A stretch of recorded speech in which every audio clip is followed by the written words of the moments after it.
This looks to be a bad sign for Jey Uso and his fans. In this video, I'm going to share what that sign is and why it's not good. Because a lot of people, including myself, have been very vocal about WWE's way of booking with Jey Uso. His father, Rikishi, has also been very vocal about this as well, taking to his podcast, because the WWE former star has urged fans to support his son in a quest for a championship opportunity, whether it's for the Intercontinental title or the World title.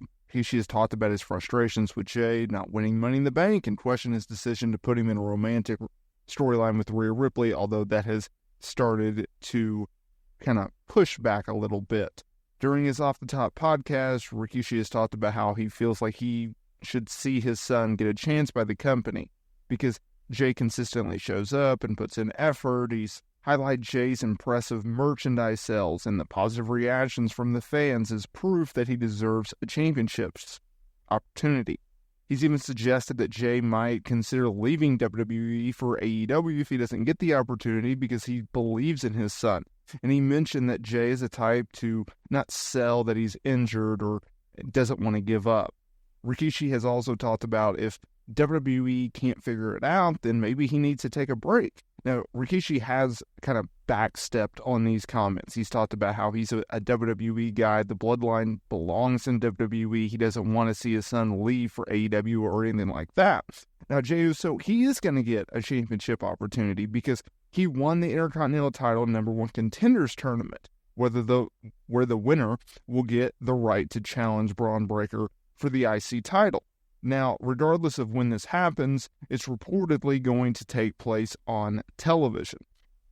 Now, it's not reportedly slated for Bad Blood, although things could change depending on the recording of this video and when you hear it.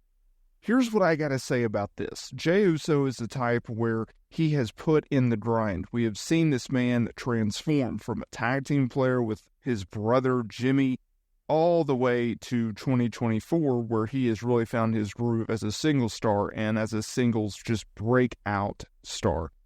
Jey Uso is the guy that has been put in big spots. He has fallen short when challenging Gunther for the IC title earlier this year. He has fallen short to Damian Priest for the World Heavyweight title at Backlash France. He has fallen short in Money in the Bank, Elimination Chamber, and now he's about to fall short to Braun Breaker, because there are two instances in which I want to keep in mind on this. I want to show this screenshot. This screenshot is a comment from one of my videos, and credit for him pointing this out. On October 15th, WWE is doing a live event in Manchester, and they are advertising Jey Uso wrestling Gunther for the World Heavyweight title. Now, that would indicate that not only is Jey not winning the Intercontinental title, but now he's going to be not necessarily booked in matches with Gunther on television or the storyline with Gunther, but the fact that he's going to be doing jobs for Gunther at live events. Now, I know what some of you will say, well, WWE, they don't run a lot of live events anymore. That's true, which kind of makes things worse, because if you're only doing select live events, then you're going to see Jey Uso get beat. So not only is he going to continue to lose matches at live events, but also, more importantly, he's not winning the IC title. And that's a shame. Now look, the card is subject to change. I understand that. We've heard that in our entire lives, right? They could easily not only put the title on him, they could easily have him be the IC champion. They could easily change the live event card and have him not work Gunther, right? We're about a month away from that event as is, but it's not necessarily the greatest of signs. And I've talked about how I understand why WWE wouldn't put the championship on Jey right now, because Braun Breaker just won it, right? Money in the Bank, he fell short to Sami Zayn. However, at SummerSlam, they ran it back, and it was Braun Breaker who beat Sami Zayn for the Intercontinental title. Historically speaking, WWE doesn't like to do short-term champions when it comes to their World Championships and their Intercontinental championships. I get that. I respect that because you have to build up the championship. You have to build up the champion. It has to be prestigious because if it's not prestigious, then why would you want to win it? Why would you pursue it, right? Why would they be feuding over this, at the end of the day, a prop? I get that. But I also understand why fans would want WWE to put the belt on Jey, because I've seen this as well.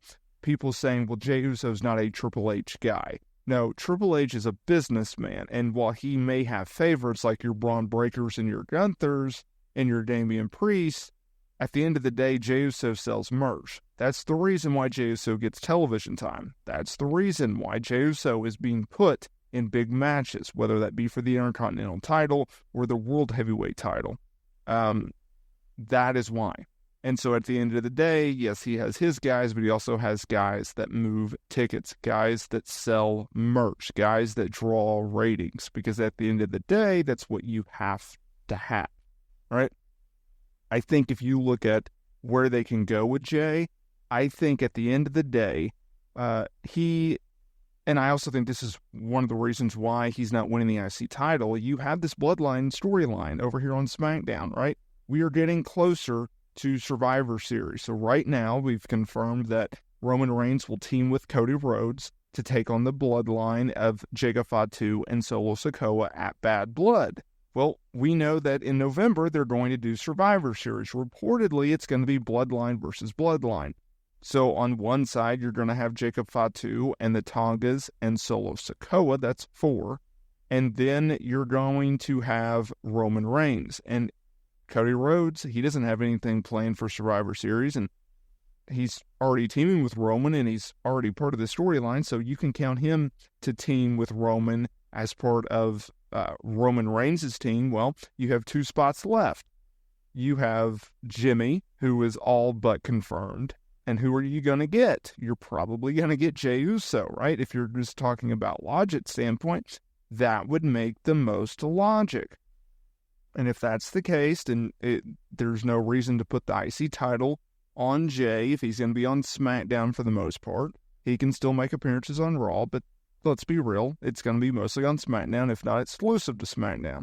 And you count in the fact that they're going to put him with the bloodline, and you count the fact that Braun Breaker just won the Intercontinental title, then yeah, I would say that doesn't make much sense for WWE to make a title change. With all this being said, with Survivor Series, with the logic, with this local advertisement, with Braun Breaker just winning the title, with WWE's history of not putting the belt on Jey, whether it be the World or the IC, yeah, this is a bad sign for Jey Uso fans. If you like this type of content and you want to see more, well, I have this Jey Uso video just for you that you can check out. Thank you so much for watching, and I will see y'all in the next video.